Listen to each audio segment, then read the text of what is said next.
Et tout de suite, je vous emmène au Danemark, à la campagne, dans la petite ville de Velling. On a de la chance parce qu'on connaît déjà quelqu'un sur place, la romancière Stine Pilgaard. Parce que vous allez voir, ce n'est pas l'endroit le plus facile au monde pour se lier d'amitié. C'est l'inspiration.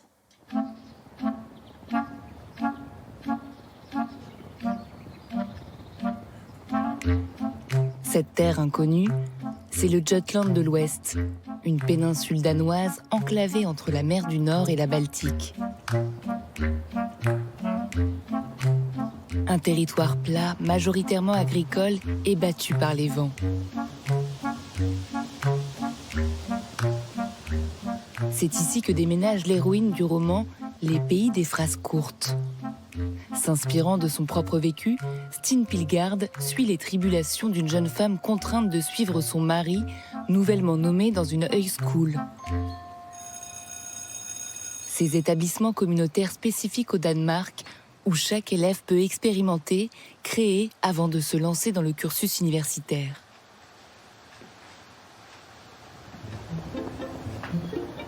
Ce roman à l'humour impudique et décalé, son troisième, a consacré l'écrivaine dans son pays. Il a connu un énorme succès en 2020. Il a été traduit en 14 langues et adapté au cinéma en 2023. Prenant à rebrousse-poil le politiquement correct danois, Stine Pilgaard distille une réflexion douce amère sur l'apprentissage des liens, sur la difficulté de devenir adulte, mère et femme d'eux. J'aime beaucoup la traduction française du titre de mon livre qui s'intitule « Le pays des phrases courtes ». C'était mon premier choix de titre aussi. Je l'aimais beaucoup car je le trouvais assez poétique.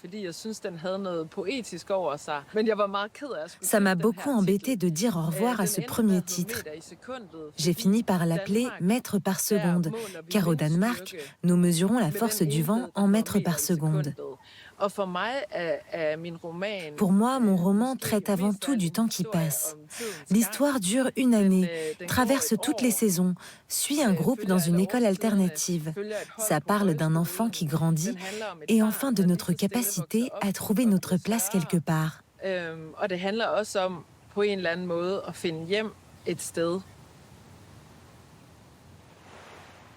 Car la première barrière à laquelle fait face l'héroïne est celle du langage.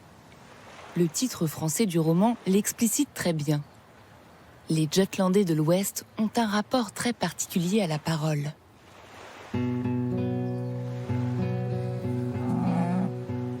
À Velling, la plupart travaillent avec le vent, la terre ou les animaux. La nature est sans voix et c'est contagieux quand on habite ici.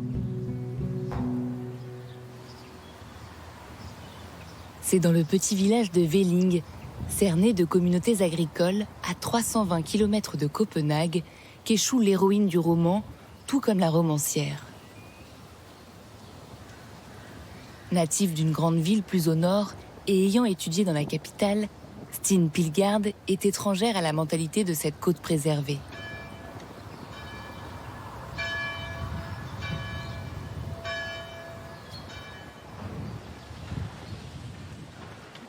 Tout comme Viviane Lindbjerg, la pasteur de Velling qui n'a pas grandi ici, elle découvre alors une population singulière.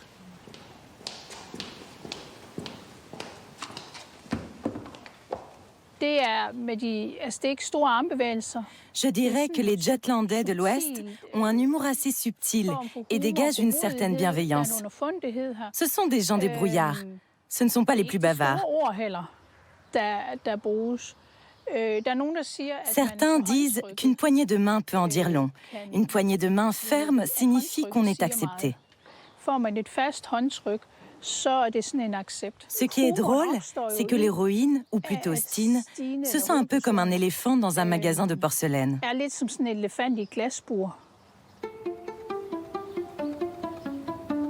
Velling a beau être petit, c'est un village qui en veut, comme le signale l'énigmatique slogan inscrit sur le panneau.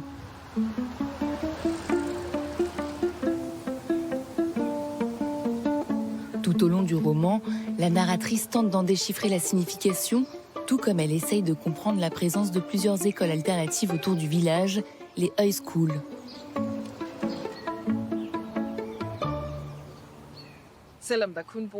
Bien qu'il y ait uniquement 270 habitants, il y a quand même 3 écoles alternatives, ce qui fait que la ville est constamment en mouvement.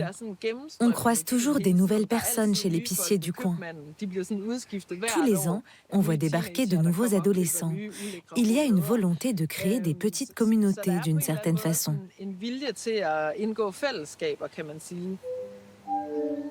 Malgré tout, l'héroïne, elle, a du mal à s'intégrer. Parce qu'elle n'a atterri ici que pour suivre son mari, mais aussi parce qu'elle a une manie, celle de tout questionner. C'est une phase que toutes les pièces rapportées doivent traverser, dit-elle en me tenant un biscuit un peu moisi. Pourquoi, je demande. Pour apprendre à vivre avec, dit la directrice. Située juste à la sortie de Velling, la High School du Jutland de l'Ouest est une de ces universités populaires qui ne dispensent aucun diplôme. Les élèves choisissent eux-mêmes leurs cours et organisent leur emploi du temps. Les High School ont été créées autour de 1844 par Nikolai Grundtvig, un théologien, philosophe et pasteur luthérien très passionné. Il souhaitait fonder une école pour les paysans.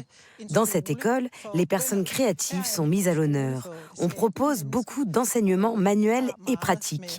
Nous construisons des maisons, nous dessinons et nous peignons. Nous faisons aussi de la céramique et de la danse. Nous proposons également des cours de musique.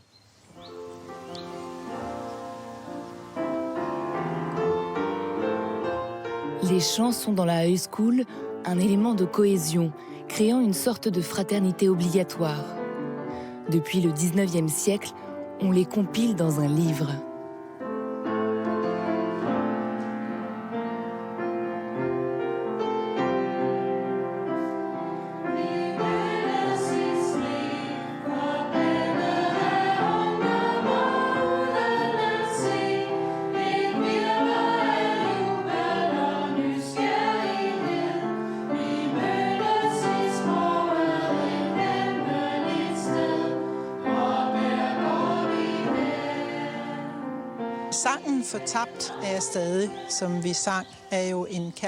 La chanson intitulée « Perdue pour toujours » que nous avons interprétée est une chanson d'amour qui a été écrite par Stine pour son mari. C'était un cadeau qu'elle lui a offert à l'occasion d'une fête. Nous aimons beaucoup chanter cette chanson, car l'atmosphère qui se dégage de la mélodie est particulière. Elle parle d'amour qui dure, mais aussi de la circularité de la vie. La dernière ligne d'un couplet est aussi la première ligne du couplet suivant.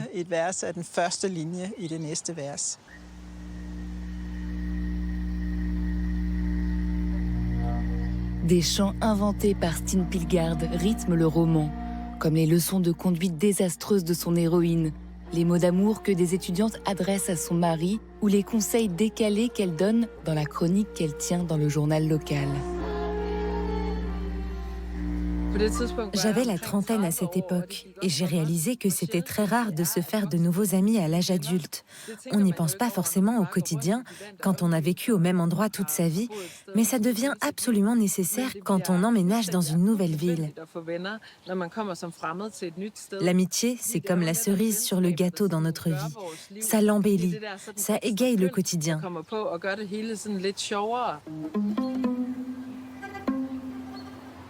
C'est à 20 km de Velling, dans la ville de Skjern, que vit et travaille Christina Bundenson, l'inspiration du personnage de Chryser, la meilleure amie de l'héroïne. Tout comme son double romanesque, elle est directrice de l'hôtel que Stine Pilgaard décrit à sa façon. L'édifice principal est un mélange de jaune pâle et de beige délavé, alors que les ailes sont simples, modernes, et pourrait abriter des bureaux administratifs avec des fonctionnaires stressés. La confusion des styles est totale, et j'imagine que ce pourrait être l'œuvre d'un architecte ivre dont le successeur aura été tout aussi ivre, mais avec d'autres idées.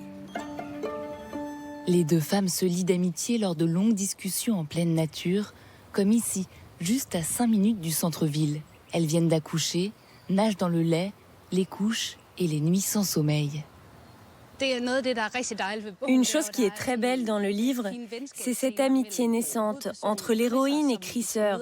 Elles se rencontrent dans un groupe de mamans tandis qu'elles viennent tout juste d'avoir leur enfant. Dans la réalité, c'est Stine et moi qui nous sommes rencontrés dans ce groupe de mamans.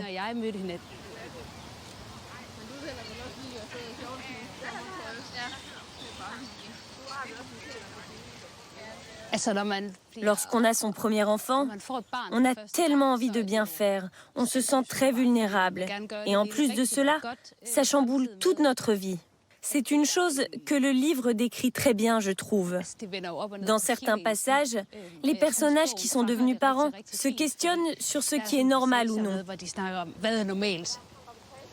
Être parent, c'est comme adhérer à un club, et exactement comme être fumeur. Ensemble, on quitte la fête, on sort dans le froid, on se rapproche un peu plus que nécessaire. On se regarde avant d'allumer nos cigarettes et on sait exactement comment l'autre personne se sent.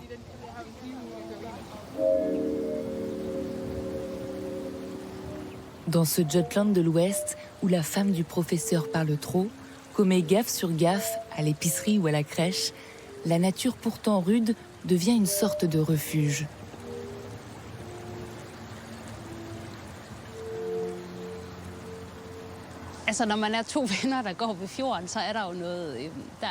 C'est toujours spécial de se balader avec une amie au bord de la mer.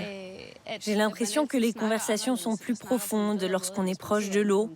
Les discussions ne sont pas les mêmes que lorsqu'on se retrouve dans un café.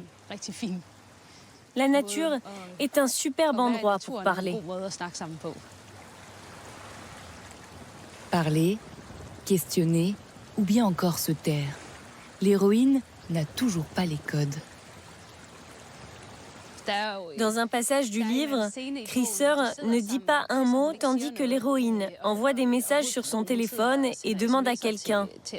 Un silence entre amis, c'est ok tant que ça dure combien de temps? C'est très représentatif de notre amitié avec Stine, ça. Vous me faites d'ailleurs vraiment penser à Stine avec toutes vos questions. T'en penses quoi de ça? Qu'as-tu ressenti? Je passe mon tour, j'en sais rien. Le silence peut la frapper comme une rafale de vent inattendu. Son regard est ailleurs. Je me mords la lèvre inférieure.